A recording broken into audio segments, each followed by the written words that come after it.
একেবারে প্রার্থীরা ময়দানে নেমে পড়েছেন। আর এই মুহূর্তে কাকলি ঘোষ দস্তিদার তিনি কিন্তু প্রচারে বেরিয়েছেন।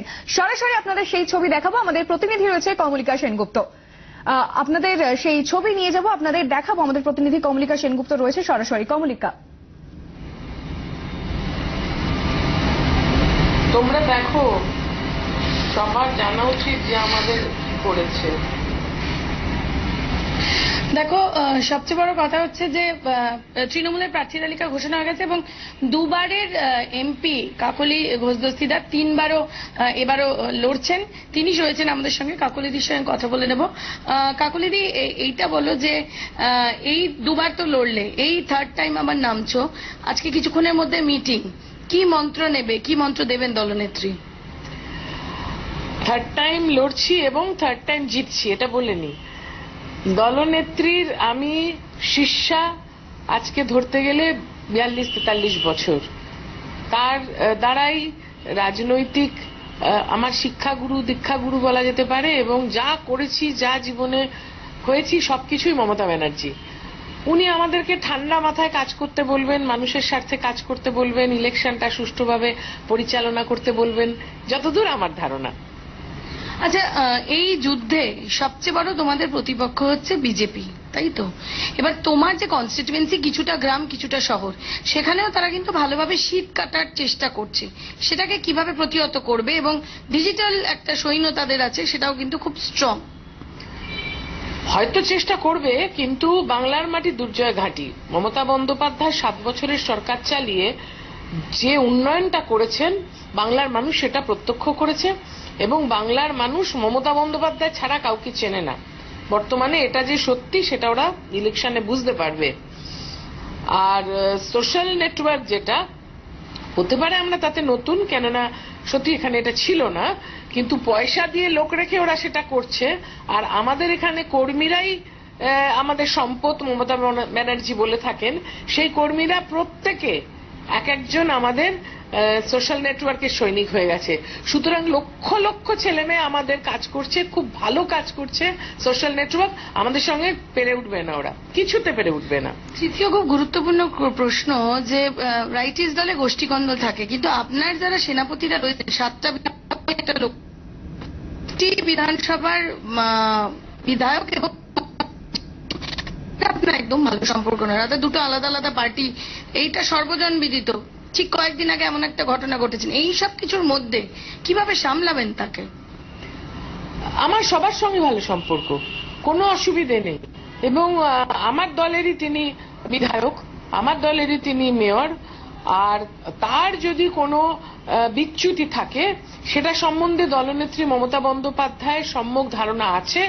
এবং তিনি গত সপ্তাহে তার সঙ্গে একটা যোগাযোগ করেছেন বলে আমি সংবাদ মাধ্যমে দেখেছি, এবং দল তার সঙ্গে গিয়ে আলোচনা করেছে। সুতরাং সেটা দল দেখছে।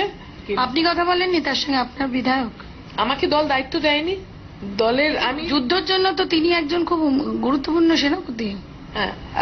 আমি দলের অনুশাসন মেনে চলি। দল যাদেরকে দায়িত্ব দিয়েছিল তারা ওনার সঙ্গে কথা বলেছিল, এবং নিশ্চয়ই গুরুত্বপূর্ণ সেনাপতি। দল সে দায়িত্ব নিয়েছে। দলের আমাদের জেলা সভাপতি এবং জেলার পর্যবেক্ষক যারা আছেন, তাদের সঙ্গে কথা হয়েছে এ ব্যাপারে। দলের কাজ নিশ্চিতভাবে করছে। আর আমার মনে হয় যে যুদ্ধের সময় সবাই একসঙ্গেই, কিন্তু আমরা যারা আমাদের বিরুদ্ধে বিরোধিতা করার জন্য নেমেছে রাজনৈতিক দলগুলি, তাদের বিরুদ্ধে আমরা সবাই একসঙ্গে কাজ করব। সারদা, নারদা, এই বিষয়গুলো নিয়ে বিরোধীরা অবশ্যই রাস্তায় নামবে, সেটা কিভাবে ট্যাকল করবেন? আপনার ভুলে গেলে চলবে না যে সারদাটা হয়েছিল 80-র দশকে।